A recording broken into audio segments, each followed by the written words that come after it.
Hello, very good morning to you. Welcome to Breakfast with John Kay and Louise Minchin. Morning. Our headlines today. Europe shuts its doors to the UK as fears grow over the spread of a new variant of coronavirus. I'm live at the port of Dover where 10,000 lorries pass through here every day. But not today. The sign behind me says it all. French borders closed. Lewis Hamilton is named BBC Sports Personality of the Year. He wins for a second time after securing a record-equalling 7th Formula One world title.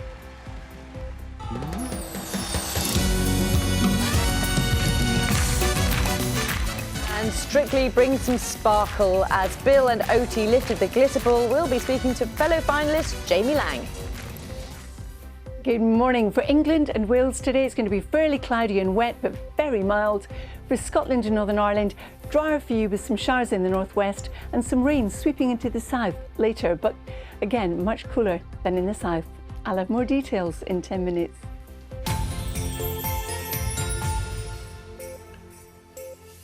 Good morning. Monday, the 21st of December, and our top story is that a growing number of countries have shut their borders to the UK in response to the spread of that new variant of coronavirus. France says it will not accept any passengers or lorries from Britain for 48 hours. The government said it expects severe disruption at ports in Kent. The Prime Minister will discuss the growing crisis at an emergency COBRA meeting later today. John Donnison has the very latest. After queues of up to 20 miles into Dover last week amid Brexit uncertainty, things could be about to get worse. The port is now shut to all outbound freight and passengers after France closed its border with the UK for 48 hours amid fears about the spread of the new strain of coronavirus. This is an absolute hammer blow after all the queues that we've had at ports in the last week caused by Brexit stockpiling and, of course, the Christmas rush. So there's real confusion, real uncertainty in the industry tonight. The Transport Secretary, Grant Shapps, has urged hauliers not to travel to Kent. Incoming freight is still permitted, but there are fears some lorry drivers won't want to come to the UK for risk of getting stuck. Dover usually handles around 10,000 lorries a day, delivering nearly 20% of all goods bought and sold here. The Food and Drink Federation has said it's worried about the supply of fresh products over Christmas. And it's not just freight affected. This was Heathrow last night, where passengers were left stranded amid travel bans from much of Europe. Eurostar and Eurotunnel have also suspended all outbound traffic. We must, I'm afraid, look again at Christmas. 2 days after the Prime Minister announced the new restrictions, he'll chair a meeting of the government's Emergency COBRA Committee this morning to discuss the coronavirus crisis. Meanwhile, government sources have insisted the travel bans won't affect the delivery of COVID vaccines.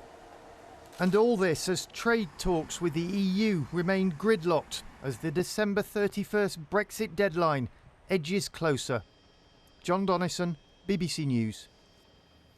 Let's get the very latest. Let's cross live to our correspondent in the port of Dover, Simon Jones, who's there for us this morning. Simon, what are you seeing? What are you not seeing? Well, the port is very, very quiet. You can see at the entrance to the port there are a number of officials basically telling people that they cannot get across the channel. The sign says it all. French borders closed. Now, you can see just on the roundabout here that a number of lorries are turning up. For some, the message doesn't appear to have got through that they cannot cross the channel. So it's going to be a challenging day for the authorities here trying to stop traffic chaos. Now, we know that 10,000 lorries pass through the port each and every day. Where are they all going to go? Well, I spoke to one haulier who's based here in Kent. He was stuck in the queues in the port. He didn't manage to get on a ferry before the 11 p.m. deadline. He simply said, I'm going home. But if you're a foreign haulier, you don't have that option. So what the authorities are doing is turning part of the M20 motorway down there into a giant lorry park that can stack hundreds of vehicles. There's also talk of using a disused airfield here in Kent for another 4,000 lorries. But the message from the government is, please, if you're a haulier, do not come to Kent at all. This is likely to continue for at least the next couple of days while the EU decides what to do next. And so it's likely to be a busy time for people here and on the roads too. Simon Jones in Dover, thank you very much indeed. Well, there's so much to talk about this morning, isn't there? The Prime Minister is going to chair a meeting of the government's COBRA committee today to address concerns over that significant disruption they're talking about caused by the travel ban. Let's speak to our political correspondent, Ian Watson, who's in Westminster. Ian, really get a sense this is very much a moving story. Just to talk about, for example, the borders with France are closed. I mean, is this unprecedented?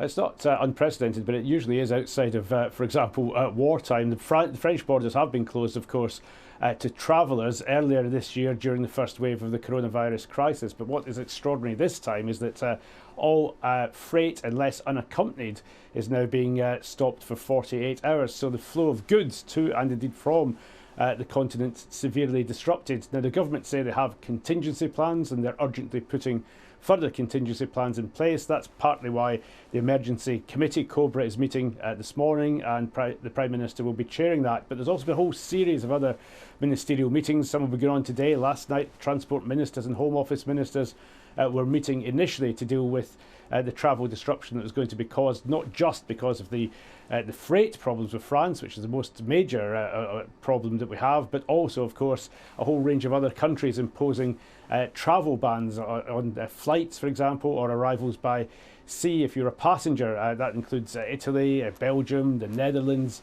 So all these restrictions will be put in place until the EU decides on an approach which affects the whole continent today.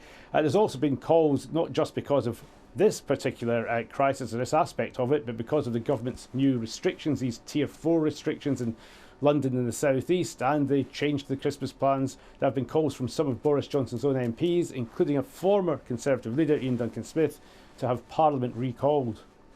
OK, well, it's not Ian for the moment. Thank you very much. Thank you. Meanwhile, Christmas. Let's talk about the impact of these new restrictions and the new tiers on festive plans. A couple of updates for you this morning.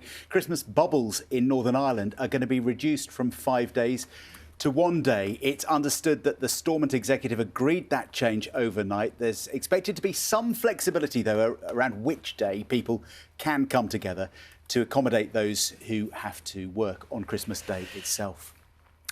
Wales has entered another national lockdown and only 2 households can gather on Christmas Day. Yeah, people there are being told to stay at home and non-essential businesses must shut again. Let's speak to Thomas Morgan, who's in Cardiff for us this morning.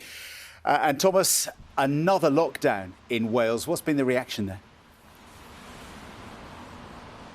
Well, the lockdown was due to come into force on the 28th when those original Christmas plans were due to end, but the Welsh Government has felt as though they've had to bring it in quicker. It came into force on Saturday evening because the Welsh Government and the Health Minister here said that this new strain of coronavirus is seeded across the whole of Wales as well, and with transmission rates in Wales higher than any of the other 4 nations of the UK, they felt as though they had to put stricter measures in place. Really, there are areas in the South Wales valleys where the transmission rate is above the thousands per 100,000 now, so there is real concern there. 3 of the 7 health boards across Wales have cut non-essential surgeries.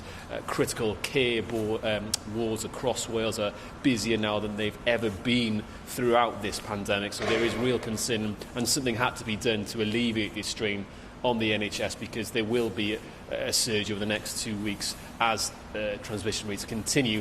So they felt they had to put these measures in so they could suppress the virus as we go into the new year and make sure that the impact on the NHS wasn't as bad as it could be. OK, Thomas in Cardiff for now. Thank you very much indeed.